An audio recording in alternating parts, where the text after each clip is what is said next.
Bonjour à tous, bienvenue sur ma chaîne YouTube. Aujourd'hui, on va retrouver Alison et donc on va parler prêt immobilier. Alison, est-ce que tu peux te présenter?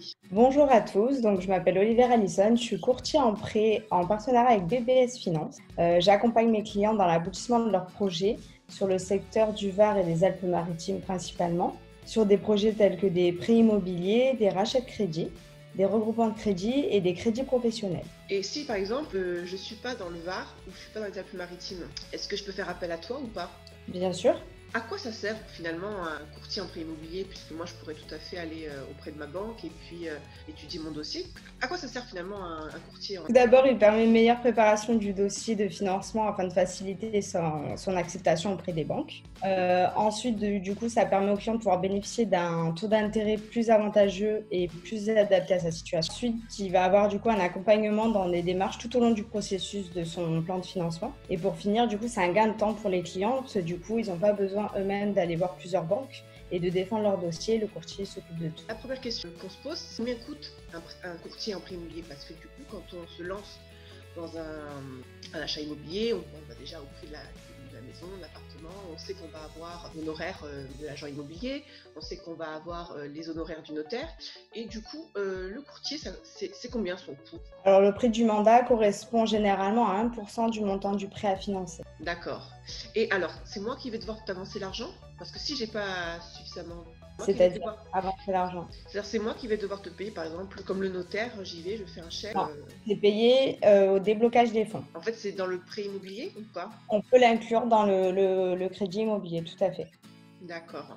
Alors, une question. Si jamais j'obtiens pas mon crédit, ou si jamais je me rétracte, tout simplement parce que le bien ne me plaît plus. Si le client il change d'avis ou il n'obtient pas le prêt avec les propositions que lui apporte le courtier, le mandat il peut être annulé et du coup le client il n'aura rien à débloquer. La dernière question, c'est comment est-ce que les courtiers, ou même les banques d'ailleurs, calculent une enveloppe, une capacité d'emprunt? Alors le calcul de la capacité d'emprunt s'effectue sur la base du taux d'endettement qui ne doit pas être supérieur à 33%. Ce dernier se calcule en faisant le rapport entre les charges et les revenus. Quand on fait de la VFA, vente à l'état futur d'achèvement, Oui. comment ça se passe au déblocage? Parce que du coup, il y a des déblocages qui sont successifs. C'est au premier déblocage que tu es payé? Alors le courtier effectivement va être payé au premier déblocage des fonds, c'est-à-dire à la signature définitive chez le notaire. D'accord. Par contre, le client, lui, ne paiera pas la totalité de sa mensualité tant qu'il n'a pas débloqué la totalité de l'enveloppe. Oui, il va plutôt être sur des intérêts intercalaires, c'est ça? C'est ça, tout à fait. Est-ce que tu crois, parce qu'il y a beaucoup de rumeurs qui circulent et qui disent que 2020, ça va être super compliqué d'obtenir des crédits immobiliers. Qu'est-ce que tu en penses, toi? Je pense pas que ça soit plus compliqué qu'à une autre période, mis à part qu'effectivement, maintenant, on est obligé de respecter les 33%. Donc, on va dire que ça peut diminuer l'enveloppe de certains foyers. Hormis ça, est-ce que les banques, aujourd'hui, elles t'ont communiqué des informations où elles vont être plus restrictives, c'est-à-dire au niveau de l'apport, par exemple? Il y a des banques à l'heure actuelle, effectivement, qui ne financent pas les frais annexes. Donc, qui dit frais annexes, dit frais de notaire, par exemple. D'accord. Donc, effectivement, il y a des banques sans apport, elles ne prendront pas le dossier. Il en reste quelques-unes quand même. Il en reste quelques-unes qui financent effectivement ce sans apport.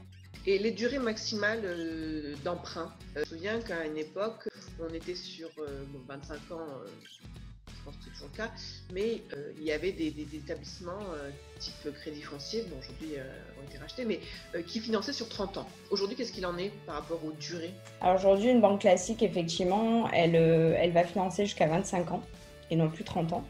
Sachant que l'âge de fin de prêt ne doit pas dépasser 75 ans. Ensuite, on a encore des établissements, mais qui ne sont pas dits banques classiques, qui effectivement peuvent financer sur 30 ans, mais effectivement, il y a très peu d'organismes qui le font. Si, j'ai une dernière question. Comment ça se passe en ce moment les dossiers avec le coronavirus? Alors, les dossiers qui ont été déposés, par exemple, ou les dossiers alors, que tu as déjà, ou les dossiers que tu sais que tu vas avoir parce que il y a eu des visites et on est en train de constituer le dossier.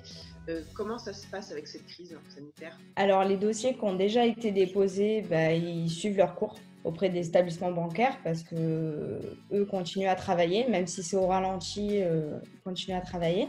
De ce fait, tous les dossiers qui ont été déposés avant le confinement sont en cours. Maintenant, effectivement, les dossiers qui sont dits nouveaux, c'est-à-dire qu'on doit présenter maintenant, donc on a toutes les pièces, etc., et qu'on doit présenter aux établissements bancaires, effectivement, il y a certains organismes qui, pour le moment, ne prennent plus de dossiers. Et il y en a d'autres qui continuent à en prendre, mais au ralenti, et sous certaines conditions aussi. Est-ce que tu crois que ça va être compliqué d'obtenir des crédits immobiliers pour les foyers moyens? Non, moi, je pense pas que ça va impacter, parce que les conditions seront les mêmes, aussi bien avant qu'après le confinement. Donc, je pense pas que là-dessus, ça impacte les foyers. La vidéo est à présent terminée. J'étais ravie de recevoir Alison et de pouvoir parler de son métier de courtier en prêt. Je vous dis à la prochaine et au revoir.